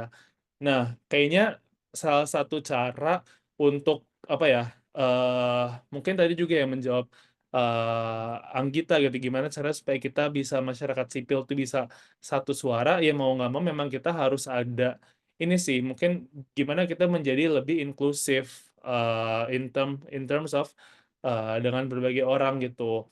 Mungkin kalau gue sebenarnya ngeliatnya gini, jadi ini juga yang sering dikritik gitu, karena menurut gue dan pekerjaan gue sering dibilang kayak kita terlalu sentris apa segala macam lah gitu, which yes whatever, kayak everyone is entitled to their own opinions obviously. Cuma maksudnya kalau kalau dari gue ngelihatnya ketika kita ngomongin kayak gerakan yang memang kayak kiri gitu ya, itu kan biasanya memang selalu apa dilihat kayak oke, ada certain standards yang harus capai oleh orang gitu ya. Memang mungkin buat kita certain standards tersebut itu adalah the bare minimum gitu kan gitu. Cuma kayaknya mungkin yang kita kadang-kadang lupa, apalagi mungkin sebagai orang-orang urban itu tadi ya, kayak kadang-kadang standar yang ada di kita punya itu it's not a universal standard gitu kan sebenarnya. Ada orang-orang yang memang mereka memiliki standar yang berbeda, yang bisa jadi juga mereka tuh nggak terbiasa untuk kayak melihat standar tersebut, dan kayaknya tuh mungkin itu yang kurang apa ya, kurang di kurang eh, di kayak room of error itu agak agak agak sempit gitu loh, yang padahal ini kan juga kita agak lumayan ini ya, lumayan sama-sama untuk kita bergerak ke arah yang sama gitu. Jadinya maksudnya apa ya, the point that I was wanted to say adalah kayaknya memang untuk dengan menjadi inklusif itu memang kita harus agak pelan-pelan sih, dan I know that we don't have that luxury ya untuk waktu yang panjang apa segala macam, cuma kayaknya itulah kenapa semua orang tuh harus main sesuai dengan perannya masing-masing gitu kan. Jadi kayak kalau misalnya memang teman-teman yang memang ada masuknya mungkin ke dalam kategori yang biasa untuk rebels yang kayak memang agak terus kontra sama pemerintah, menurut aku it's totally fine that they do that gitu. Jadi kayak memang agak perlu sekarang tuh memang perlu orang yang bisa ini ya set accountability kan, untuk baik itu untuk kepada pemerintah, baik itu kepada anggota DPR gitu, karena ya apparently kayak mereka selama ini di dalam sistem yang udah ada di DPR dan pemerintah tuh nggak ada check and balancesnya kan gitu, dan kayaknya walaupun melelahkan ya mau nggak mau memang jadi kerjaan kita gitu. Cuma at the same time juga kayaknya memang harus ada orang yang kayak secara sadar itu membangun kesadaran politik, hak dan kewajiban dari setiap orang gitu, dengan memberikan mungkin di bagian tersebut harus diberikan lumayan a big room of error gitu ya, kayak karena kan change space itu bakal besar ya untuk orang bisa berubah gitu, dan kayaknya memang harus agak diberikan kesempatan buat mereka untuk kayak belajar trial and error juga gitu sih. Jadi kayaknya kita agak harus lower our expectations, baik baik itu kepada masyarakat sipil lainnya maupun juga kepada pemerintah gitu kan. Enggak, sorry, pemerintah nggak lower expectation. Obviously kita harus set the high standard, makanya kita harus kayak melawan terus. Tapi untuk kayak masyarakat yang lain mungkin kita bisa kayak low expectation in the sense of kayak jadinya kita mau oke lah kalau misalnya mereka mau ngajak jalannya pelan-pelan, kita tetap mau kayak tanda kutip memberikan mereka space untuk belajar tersebut sih, mungkin itu dari aku. Thank you, Prem. Anggi, gimana Git? Apalagi kamu ini ya lagi di daerah banget. Kalau di tingkat daerah kayak gimana aja politiknya so far? Waduh. Aku tuh kalau naik kendaraan umum ya, entah itu ojek online, angkot gitu kan. Karena wartawan ya, jadi banyak nanya, sering nanya. Kalau di Banten tuh yang menang kan Andra Sony ya. Nanya, Pak, kenapa sih milih Andra Sony gitu kan? Sesimpel eh, atau kenapa dekat sama kenapa memilih Prabowo gitu kan? Ya karena udah kelihatan menang aja sih, jadi saya harus pilih yang menang gitu. Di memang ya gitulah apa namanya masyarakat, dan tadi kalau kita sebut sebenarnya yang kita jangan menyalahkan masyarakat ya, karena kasihan gitu udah jadi korban lagi, salahin terus gitu. Ya ini gimana caranya kita bisa eh, kalau tadi yang Bayu bilang ini adalah PR-nya pendidikan politik, bagaimana partai politik bisa melakukan pendidikan dengan masyarakat gitu. Nah, tapi ngomongin soal partai politik ya, ini jadi bahasnya tuh partai politik ini. Udah kita sepakatin aja ya, apa sistem politik kita itu kan memang dikepung oleh partai-partai yang elitis ya, dikuasai oleh oligarki yang didanai juga oleh industri-industri ekstraktif. Dia merusak sumber daya alam kita gitu kan. Apa namanya, penguasaan akan sumber daya itu juga kita sebagai kelompok kecil itu eh, apa nggak bisa melakukan hal apapun gitu dengan sistem politik yang ada sekarang gitu. Nah, aku lebih pingin fokus ya, gimana caranya kita bisa berkehidupan, maksudnya bisa menjaga nih, bukan menjaga, tapi mengawasi kekuasaan setelah pemilu gitu. Oke lah, kita pas pemilu, pas masa-masa kampanye gitu ya, kita fokus sama pilihannya masing-masing gitu ya, dan itu memang hak kita individu di negara demokrasi. Tapi ketika proses demokrasinya misalnya itu sebelumnya nggak sehat, maka hasilnya pun nggak sehat gitu. Terus ketika proses demokrasinya cacat, ya hasilnya juga cacat gitu. Jadi makanya ketika setelah pemilu ini, itu gimana caranya kita bisa mengawasi kekuasaan yang sedang berkuasa saat ini. Itu aja gitu PR kita sekarang gitu. Kalau kita bahas sistem politik, partai politik, udah kita setujuin aja bahwa sistem politik kita itu udah dikepung sama partai-partai yang elitis. Kita nggak bisa denial terhadap hal itu gitu. Apalagi didanai oleh industri-industri ekstraktif ya gitu. Jadi mungkin aku juga lempar pertanyaan nih jadinya ke teman-teman biar diskusi gitu ya. Gimana nih kita setelah pemilu ini gitu? Langkah apa yang harus kita ambil sebagai masyarakat sipil? Karena kalau misalkan memilih di bilik suara itu kan hak individu masing-masing, tapi ketika kekuasaan itu sudah ada, kita sebenarnya harus sama-sama mengawasi kekuasaan ini gitu. Itu sih dari aku. Oke, berarti soal ini ya apa? Habis dipilih, gimana cara kita mengawasi dan mengontrol gitu ya? Iya, karena kalau kita ngomongin tadi ya sistem politik, kita tuh akan muter-muter terus. Ya politik kita emang udah dikuasain sama elit gitu. Bisnisnya juga ekstraktif semua. Hmm. Apa habis ini apa masuk diskursus deindustrialisasi, nantilah kita cari apa antek IMF ya untuk bahas hal tersebut. Oke, by the way tadi ada yang ngantri Mas Welly dulu gimana tuh? Oh ya, makasih atas izinnya untuk berbicara. Oh, untuk Mas Bayu, tadi untuk kita ngomong masalah apakah itu adil kepada masyarakat yang di pedesaan?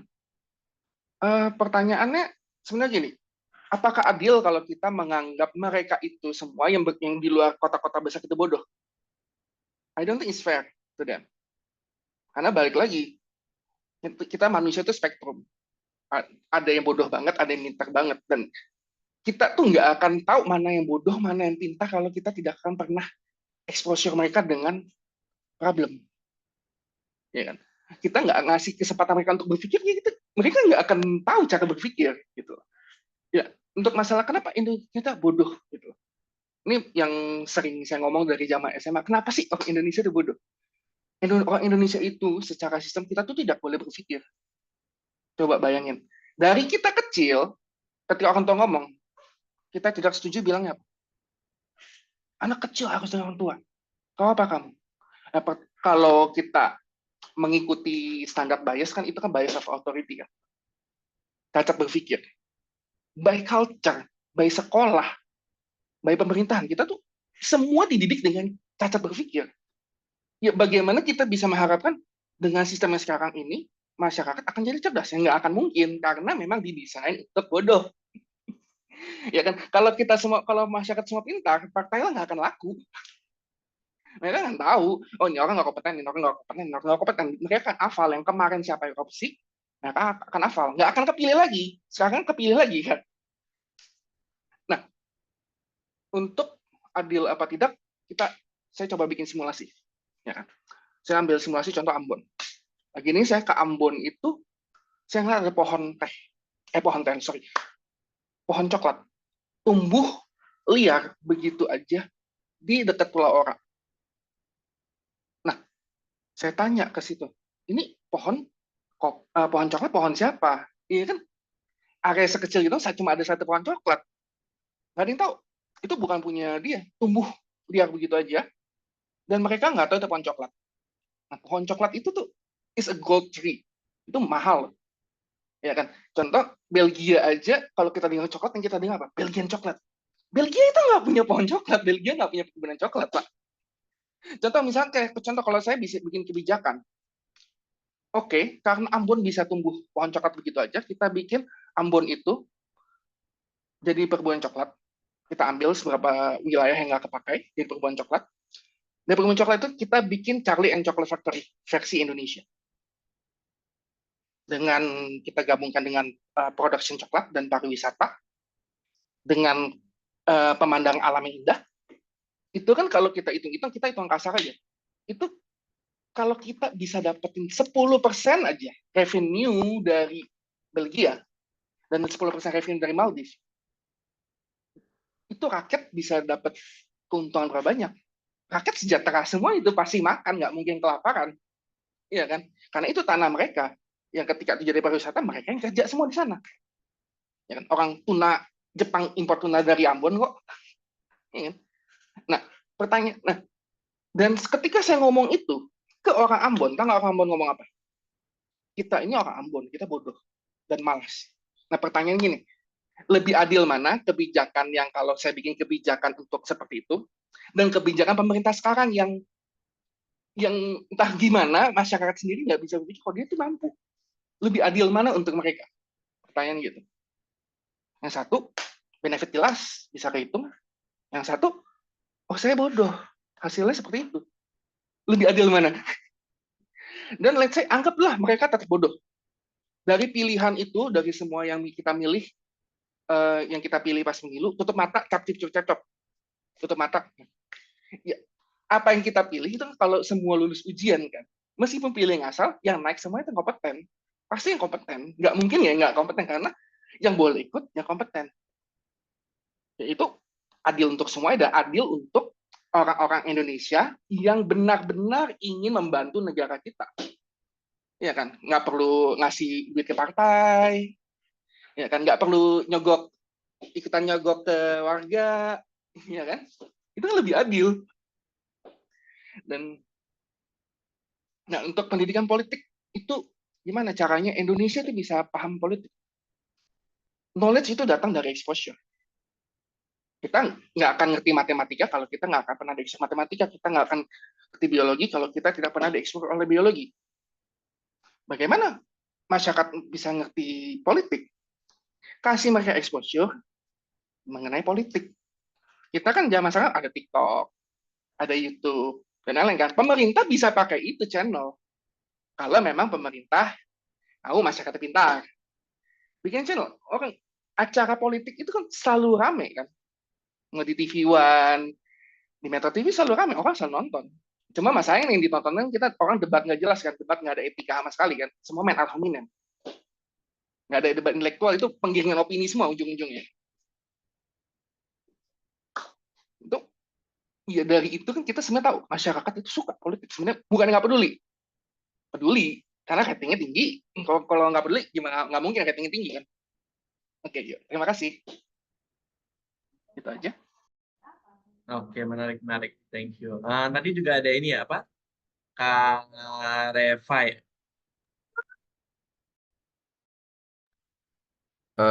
Mungkin pandangan saya lebih pragmatis dan mungkin terkesan mainstream. Oke. Bagaimana untuk survive dari elit di dalam ruang berpolitik? Paradoksnya adalah di Indonesia adalah untuk survive dari elit adalah menjadi elit. Itu dia. Dan kedua adalah mengenai konsolidasi massa dalam arti adalah konsolidasi bagaimana kita bisa mempertanggungjawabkan tadi kata untuk menjawab tadi pertanyaan dari Kak Anggita tadi, bagaimana kita bisa dalam tanda kutip untuk bisa mempertanggungjawabkan pejabat setelah pemilu. Oke, kita ada 2 contoh yang kita bisa lihat secara domestik. Ormas-ormas loreng ya, seperti Pemuda Pancasila dan lain-lainnya.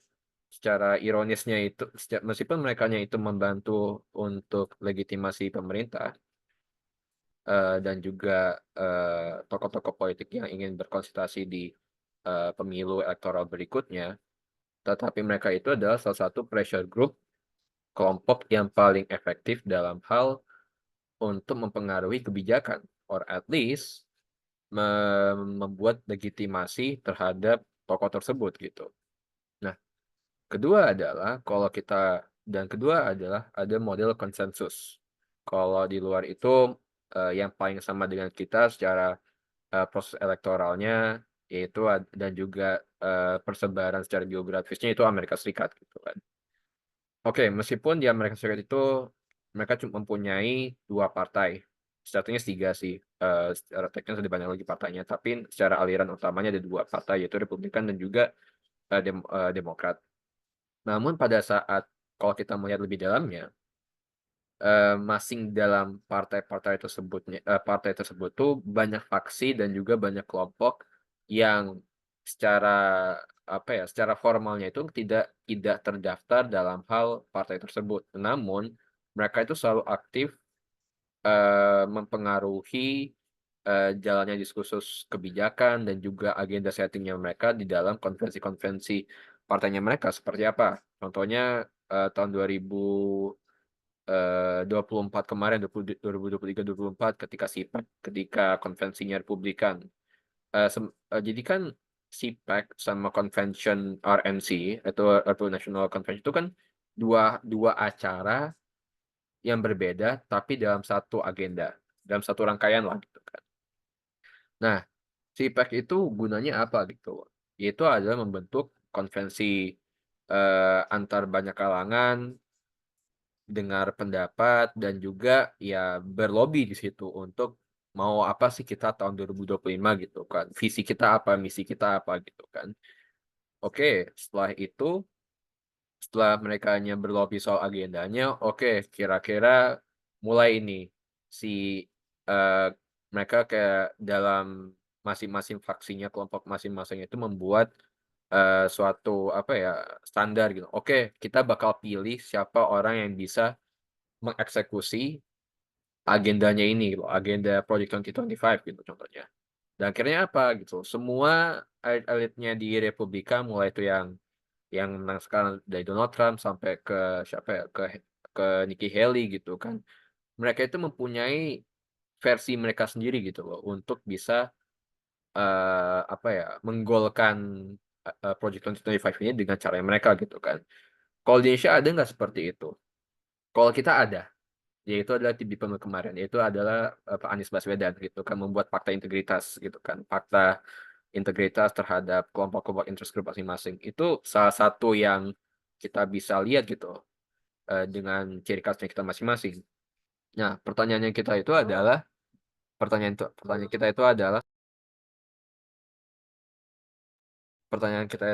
sekarang adalah mau nggak kita untuk berkonsolidasi menjadi elit? Berani nggak untuk menjadi elit, untuk survive menjadi dari elit? Kenapa? Karena kita butuh akses untuk melobi, untuk untuk shape, untuk mempengaruhi dan membentuk kebijakannya akhirnya. Itu dia. Itu yang sekarang masih apa ya istilahnya? Itu yang sekarang kita masih muter-muter. Kita nggak mau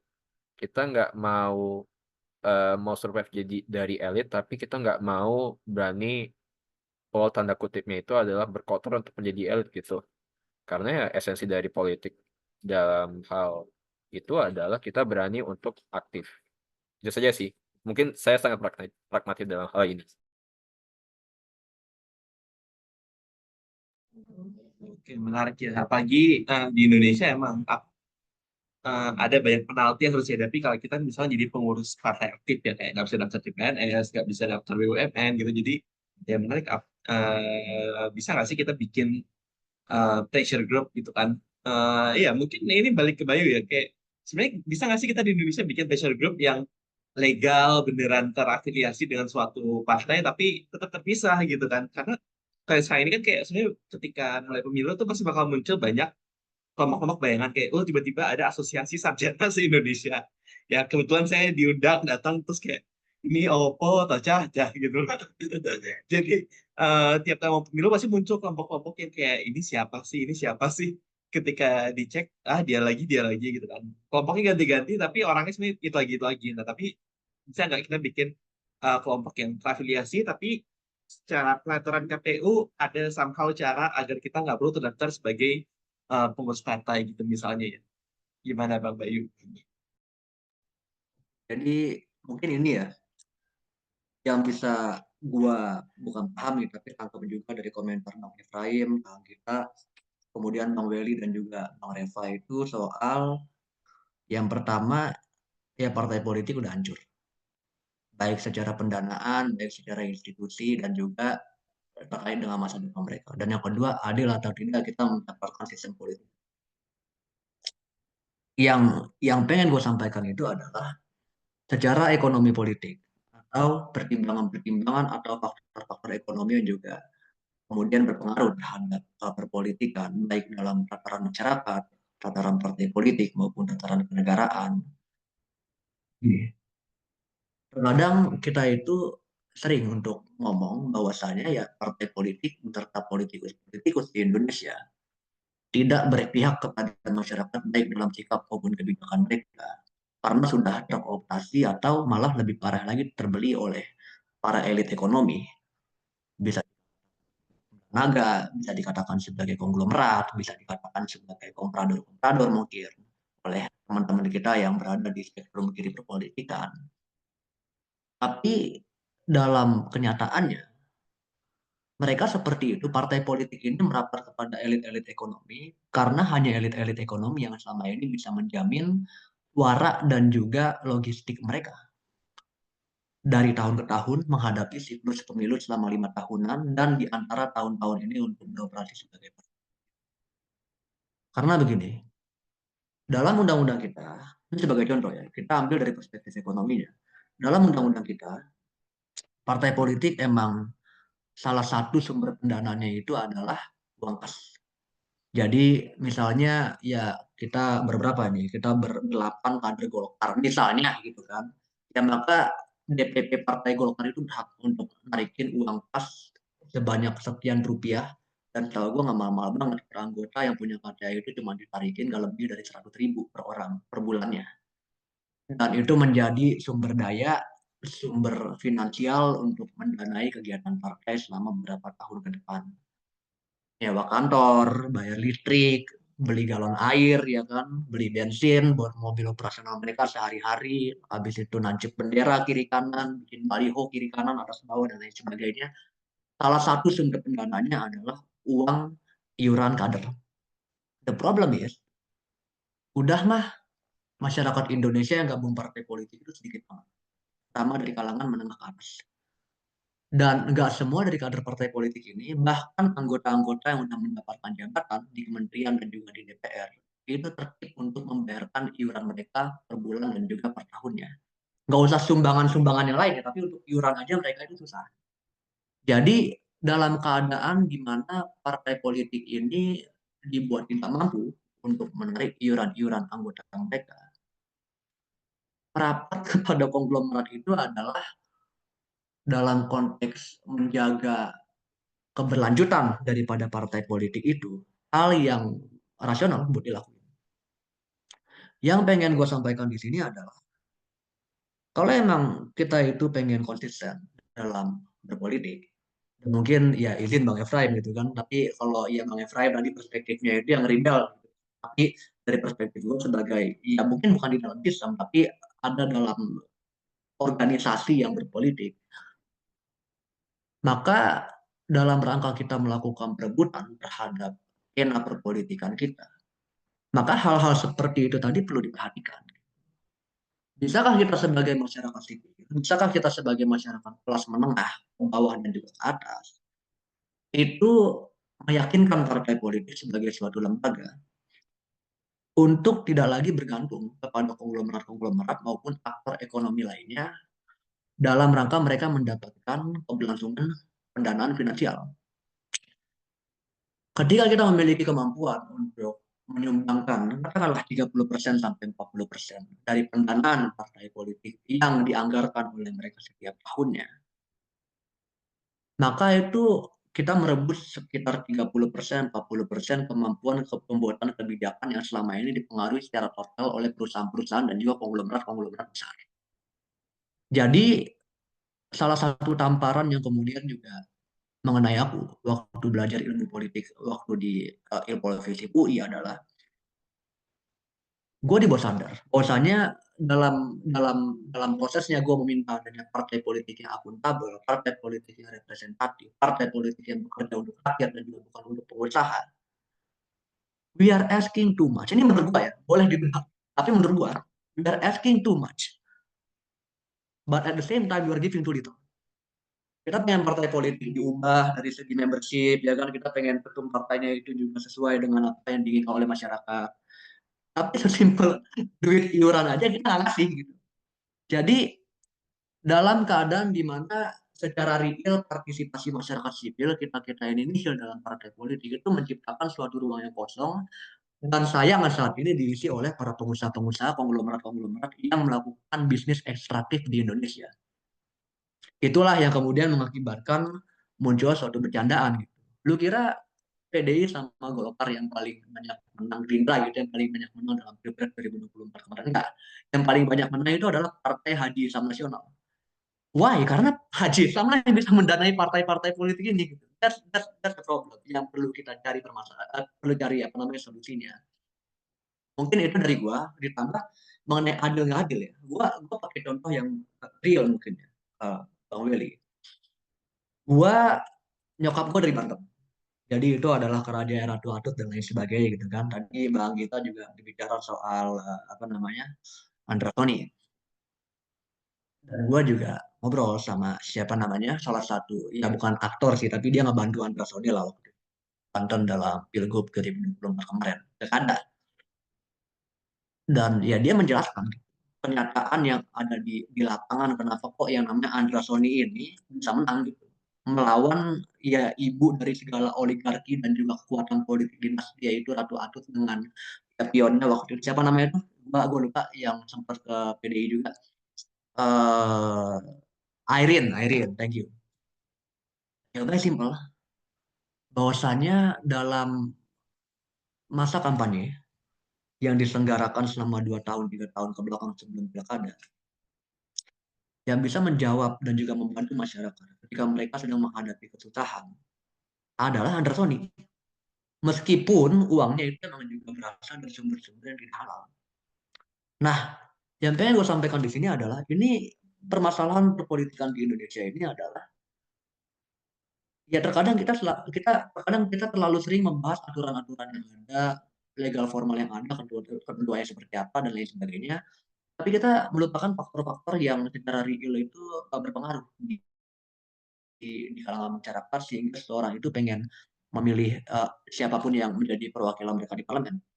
Sebagai contoh lainnya, gue pernah ngobrol sama anggota DPR yang namanya Jazilul Fawait. Dia berasal dari Jawa Timur, Partai Kebangkitan Bangsa (PKB). Dan gue bisa mengatakan kalau ya Pak Jazilul ini di luar pengetahuan soal agama, di luar pengetahuan soal dunia pesantren dan lain sebagainya, masuk ke ekonomi politik kebangsaan dan lain sebagainya, ya nggak lebih bagus daripada pengetahuan dia mengenai pesantren, politik di Jawa Timur, dan juga apa yang secara kebudayaan harus dilakukan di Jawa Timur sebagai politikus. Tapi emang dapilnya dan konstituen partainya itu menginginkan suatu calon legislatif terpilih ke parlemen di mana emang suara yang diaspirasikan di parlemen itu adalah mengenai pesantren dan juga kehidupan serta kesejahteraan para santri. Dan menurut gue itu adil gitu. Karena ya ketika apa ya, yang ketika kita membicarakan suatu negara yang masih hampir dari 60% sampai 70%-nya itu masyarakat menengah ke bawah.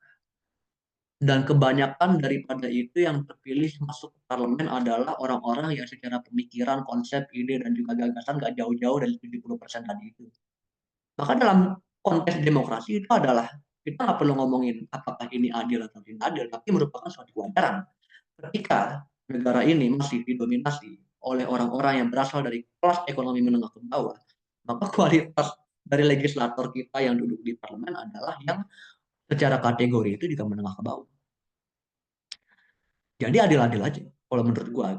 Dalam konteks kita membicarakan demokrasi, apalagi salah satu definisi pemerintahan yang demokratis, representatif gitu kan, seperti yang kita lihat dalam buku-buku pelajaran kita, adalah ketika mekanisme perpolitikan yang ada pada saat ini itu dalam ini memang salah satu definisi ya, tapi adalah orang-orang yang secara penampilan, secara kebiasaan, secara pemikiran, dan ketika mengeluarkan suatu kebijakan paling dekat menyerupai konstituen yang memilih dia.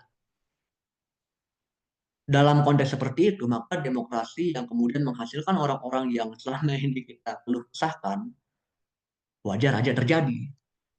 Nah, yang pengen gue pantik kemudian itu adalah mungkin aja, ini mungkin ya, mungkin aja ketika kita kemudian menerapkan suatu ujian masuk bagi politikus sebelum mereka masuk ke dalam partai politik, dalam artian ya kita pengen masuk partai politik diuji, kita pengen calon legislatif diuji, kita pengen membuat suatu kebijakan itu diuji oleh suatu penilaian akademik yang diselenggarakan secara rigorus dan itu menghasilkan orang-orang yang secara intelektual, secara administratif, dan juga secara kapasitas teknokratis dalam pembuatan kebijakan itu mumpuni, bisa aja kita sedang menjalankan apa yang secara nakal kita sebut sebagai tiraninya orang-orang intelek. Karena kebijakan-kebijakan yang mereka buat nanti gitu kan, nggak sesuai dengan apa yang diinginkan oleh masyarakat di bawah. Kita bisa saja dalam ya konsep tadi kita menguji politikus-politikus kita, kemudian menghasilkan nih di parlemen orang yang dari dapil Jawa Timur, kuliah di Harvard atau di LSI gitu kan, maka daripada itu program-program dia itu adalah mengenai apa ya, mengenai public transport dan lain sebagainya gitu kan, tata ruang tata kota yang baik, tapi ternyata kalau lu ke Jember atau lu ke Madiun gitu kan, atau lu ke mana Mojokerto sebagai contoh, konstituen maunya pesantren, kurikulum pesantren yang baik, ya kan, lingkungan hidup santri yang baik, dan ya ini lucunya karir yang juga ada gitu, pemerintah terlibat dalam memberikan karir bagi santri-santri ini, dan legislator kita nggak bisa ngasih itu. Bisa jadi kita sedang melakukan kezoliman dalam bentuk lain yang bisa saja kita katakan sebagai tiraninya kaum intelektual. Kalau kita pengen ngebahas tentang adil dan adil. Mungkin segitu ya dari gua, monggo Cep. Gua nggak usah closing statement, langsung aja. Siap, thank you, Bay. Itu udah closing statement yang lumayan sih sebenarnya. Jadi kayak soal keadilan itu apakah hal-hal yang kita pikir baik atau yang sebenarnya konstituen inginkan gitu ya. Gita, gimana Gita? Iya, gue langsung closing statement aja ya. Karena eh gue tuh tadi menarik yang pembahasan siapa ya, yang Reva ya, bilang berani gak sih kita eh menjadi elit gitu kan. Tapi gimana ya gitu dengan sistem politik kita yang lagi-lagi aku bilang kita dikepung oleh partai yang elitis, dikuasai oleh oligarki, ya kan, didanai oleh industri-industri ekstraktif, merusak alam. Maka penguasaan arena itu ya ada di sekelompok kecil orang yang dia tuh bisa melakukan apapun gitu. Termasuk dia bisa baikan sama lawan. Agar apa? Agar eh, dia bisa mengakumulasi uang uang demi kekuasaan, dan dia juga bisa melanggengkan kekuasaan demi bisa terus mengakumulasi harta dia gitu, orang yang sekelompok kecil ini gitu. Jadi gimana caranya kita untuk jadi elit? Ya kita udah arena itu udah dikuasain sama sekelompok kecil yang ada di sistem politik itu gitu. Itu itu harus apa namanya? Itu sih jawaban dariku gitu ya. Gimana kita Jadi bisa next step ya. sama Gimana jadi caranya elit jadi elit gitu. kalau kapitalnya sudah dipegang Iya mereka semua? gitu. Next stepnya Emang gimana? arenanya udah dikuasain sama mereka gitu. Terus lagi-lagi aku selalu menekankan ya, diskusi-diskusi yang saat ini gitu. eh Agak capek kiranya ketika kita ngomongin apa namanya, partai politik ini gitu. Gimana kalau kita fokus aja nih setelah pemilu dan sekarang nih kita tuh harus ngelakuin apa gitu. eh karena kan yang penting dari proses demokrasi itu kan bukan kita membela pilihan kita, ya kan? Tapi apapun yang terjadi, eh, di apapun yang terjadi gitu, eh, gimana kita bisa bisa menguasai bisa mengawasi kekuasaan ini gitu. Tentu ini bukan tugas yang ringan ya, maka ya kita harus kerjain bareng-bareng gitu. Kerjain bareng-bareng dengan cara, ya teman-teman pasti punya caranya sendiri gitu. Eh, Paling mudah ya kita, teman-teman lihat kan konten-konten yang kemarin di Indonesia Gelap itu, ibu-ibu saling solidaritas gitu ya, turun ke jalan. Itu kan hal kecil yang bisa kita lakuin bareng-bareng gitu. Tugas ini nggak ringan, tapi kita bisa kerjain bareng-bareng, jangan sendiri-sendiri gitu. Terus juga em, apa ya, langkah-langkah kecil itu juga kita bisa ngelakuin dengan cara mengorganisir diri gitu. Entah itu ada yang mau gabung ke partai alternatif gitu, atau ikut komunitas dan terus membicarakan soal politik Indonesia gitu kan. Itu kan sebagai sebuah langkah kita juga setelah pemilu itu harus bagaimana gitu. Atau cuma mau ngejalanin hobi, kita punya hobi yang sama gitu kan, dan kita mau menjaga teman kita satu sama lain, itu kan salah satu nyawa juga untuk punya sebuah gerakan itu punya nafas yang panjang gitu. Jadi aku sih mengarahkan diskusi-diskusi yang sekarang itu gimana caranya kita bertahan setelah setelah pemilu ini gitu. Itu sih, ya kita bergerak berkumpul bersama, salah satunya ya kita diskusi malam ini ya gitu.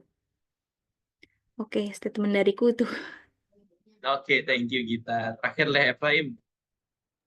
Ya, thank you. Mungkin aku agak ngelanjutin dari Gita kali ya tadi, what's next-nya kan.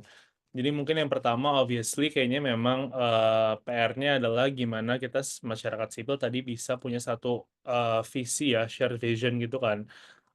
Kemana sih yang kita mau, tujuan apa sih kayak ujungnya dari gerakan kita tuh bersama-sama tuh apa gitu. Karena mungkin selama ini benar masih mungkin kayak salah satu ketika yang Indonesia Gelap itu kan bingung kayak ada 13 tuntutan, tapi kayak what is the main idea sebenarnya ada kan akarnya, tapi kita nggak yang kayak ke arah sana gitu kan. Jadi mungkin kayak memang harus ada this one vision ya yang sama-sama gitu.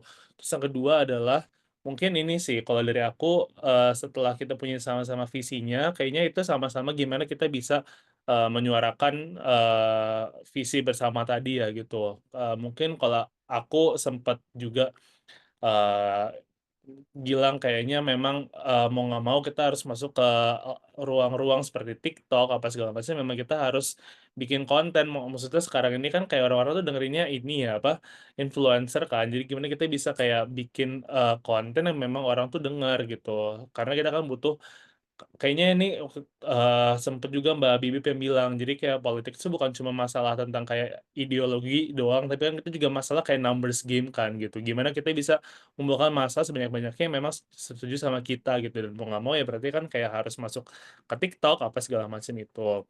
Itu yang kedua, dan yang ketiga adalah mungkin ini sih kayaknya ketika dalam itu tadi ya, ketika kita udah punya satu visi sama-sama dari masyarakat sipil, dari civil society, kan pasti setiap organisasi itu bakal punya caranya masing-masing ya gitu. Jadi mungkin kayaknya harus dilihat gimana caranya kita tuh itu saling support instead of kayak kita mungkin agak yang kayak gatekeeping atau yang kayak lu tuh kurang ini apa segala macam itu sih kali ya. Kayaknya I guess it's been something that has been going on beberapa kali gitu beberapa sering gitu kan. Nah kayaknya itu yang mungkin kayak bisa kita mungkin agak lumayan arah ke sana gitu, jadi inklusif, dan how can we make sure that semua orang yang dengan cara mereka masing-masing itu juga bisa memiliki tujuan yang sama itu sih. Oke, thank you. Jadi semua kembali ya dengan ya bukan tujuan. Kita maunya apa itu dulu. Karena kadang udah demo bareng pun tujuannya masih beda-beda. Oke, by the way itu tadi juga by closing statement yang cukup menutup diskusi hari ini ya. Terima kasih untuk teman-teman dari SCI, dari Mas Bayu nih, dan afiliasinya dari mana ya. Kebetulan saya ini kalau nyebut merek takutnya saya yang kena gitu ya. Dan Efraim dari Nomor Peduli, thank you juga buat teman-teman yang sudah bergabung, baik yang sudah gabung dari IDC, ada juga dari Peduli Hankam dan macam-macamnya. Cornelius, terima kasih buat malam ini, dan rekaman malam ini juga nanti akan tersedia di YouTube-nya IDC sebagai rekaman pertama karena 2 minggu lalu belum bisa direkam. Jadi terima kasih buat teman-teman yang sudah bergabung, semoga bermanfaat, dan jangan lupa bergabung ke diskusi-diskusi kita berikutnya. Terima kasih buat kita, Bayu dan Efraim, dan juga buat teman-teman yang sudah bergabung. Terima kasih, selamat banyak malam. semua. Thank you semua, bye-bye. Bye-bye.